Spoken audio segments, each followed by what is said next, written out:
Auzubillahiminash-shaytanir-rajim. Bismillahir-rahmanir-rahim. Dear student, this is lecture number 7, first year chemistry course. तो आज हम पढ़ेंगे डिपिक्ट और drawback of Bohr atomic model और failure of Bohr atomic model. Bohr atomic model हमारे पास इसकी डिपिक्ट और ड्रॉबैक या फेलियर किया है, ये कौन सी वजह से हमारे पास फेल हो गया है बोहर एटॉमिक मॉडल, तो उसको हम आज पढ़ेंगे। तो सबसे पहले ड्रॉबैक हमारे पास ये है कि it is only applicable for uni electronic system and can not explain multi electronic system because of electronic repulsion cannot explain sharp line in hydrogen spectrum। ये हमारे पास सिर्फ यूनि इलेक्ट्रॉनिक सिस्टम के लिए एप्लीकेबल था। यूनि मीन वन इलेक्ट्रॉनिक, जिसमें हमारे पास one electron हो, उन सिस्टम के लिए ये एप्लीकेबल था।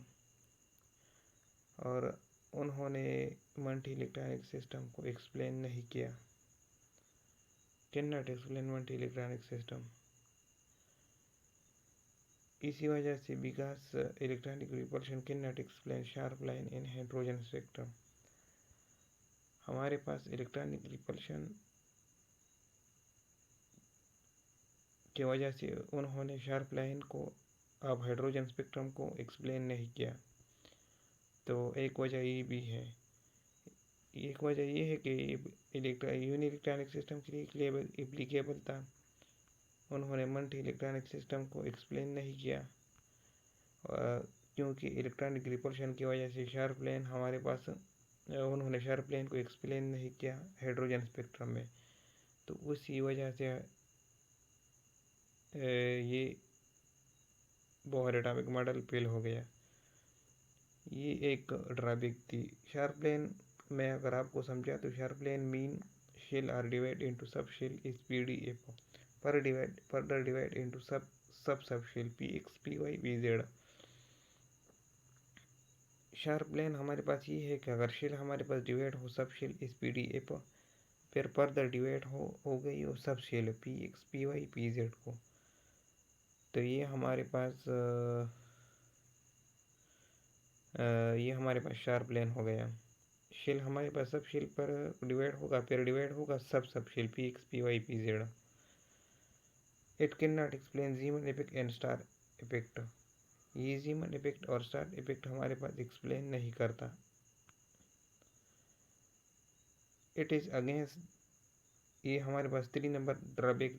4 नंबर हमारे पास है, it is against the Heisenberg uncertainty principal.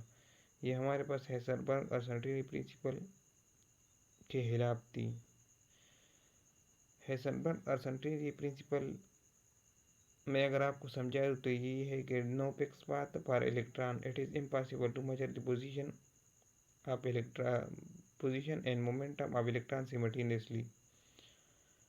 हेज़नबर्ग uncertainty principle ये है कि no fix path for electron के लिए फिक्स पाथ नहीं होगी। एक ये है it is impossible to measure position and momentum of electron simultaneously. अगर हम, ये हमारे पास नामुमकिन है कि हम position and momentum of electron को बैक वक्त मेजर करें। इसकी पैमाइश हम एक साथ नहीं कर सकते। मोमेंटम और पोजीशन ऑफ इलेक्ट्रॉन की पैमाइश को हम एक साथ नहीं कर सकते, ये नामुमकिन है। इलेक्ट्रॉन के लिए फिक्स पाथ भी नहीं है। इसके बाद हमारे पास अगर मैं आपको जीमन इफेक्ट समझा दूँ तो वो ये है, क्योंकि ये एक्सप्लेन नहीं करता जीमन इफेक्ट और स्टार इफेक्ट।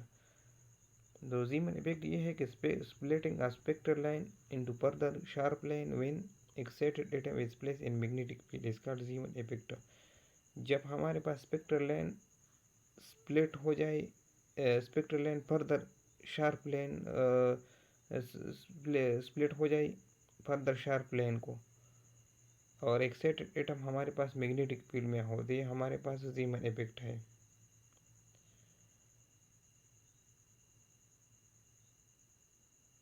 ये हमारे पास ज़ीमन इफेक्ट हो गया। जब हमारे पास एक स्पेक्ट्रल लाइन हमारे पास फॉर एग्जांपल हाइड्रोजन हमारे पास मैग्नेटिक फील्ड में हो, वो फिर एक मैग्नेटिक फील्ड में हाइड्रोजन मैग्नेटिक फील्ड में हो, अगर इसमें वो फिर एक स्लेट से पास होगा, फिर स्लेट से एक प्रिज्म से पास होगा, प्रिज्म से हमारे पास शार्प लाइन क्रिएट होगी, और वो शार्प लाइन ये होगी स्पीडी एक ऑर्बिटल होगी। तो इसी तरह अगर एक एटम की स्पेक्ट्रल लाइन हमारे पास मैग्नेटिक फील्ड में मौजूद हो, तो इसको हम ज़ीमन इफेक्ट कहते हैं। अगर दूसरे हमारे पास ये एक स्टार इफेक्ट ये है कि splitting of spectral line into further sharp line when excited atom is placed in electric field।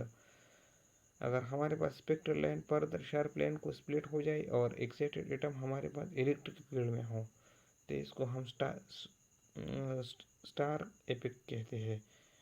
Hydrogen gas हमारे पास मौजूद हो,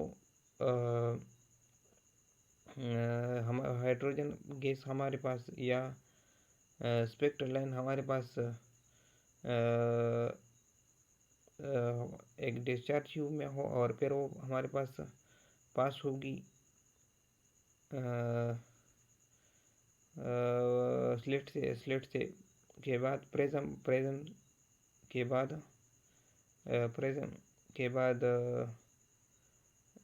प्रिज्म के बाद प्रिज्म के बाद स्पेक्ट्रल लाइन, प्रिज्म के बाद वो हमारे पास एक स्पेक्ट्रल लाइन दे देगा। तो इसी तरह इसको हम एक्सप्लेन करते हैं कि अगर हमारे पास स्पेक्ट्रल लाइन हमारे पास स्प्लिट हो जाए और एक्साइटेड एटम हमारे पास इलेक्ट्रिक फील्ड में हो, तो स्टार के अगर मैग्नेटिक फील्ड में हो एक्साइटेड एटम तो ज़ीमन इफेक्ट, अगर इलेक्ट्रिक फील्ड में हो तो हमारे पास स्टार इफेक्ट हो। तो ये बोहर एटॉमिक मॉडल ज़ीमन इफेक्ट और स्टार इफेक्ट को एक्सप्लेन नहीं करता। तो इन 3-4 ड्रॉबैक की वजह से हमारे पास बोहर एटॉमिक मॉडल फेल हो गया।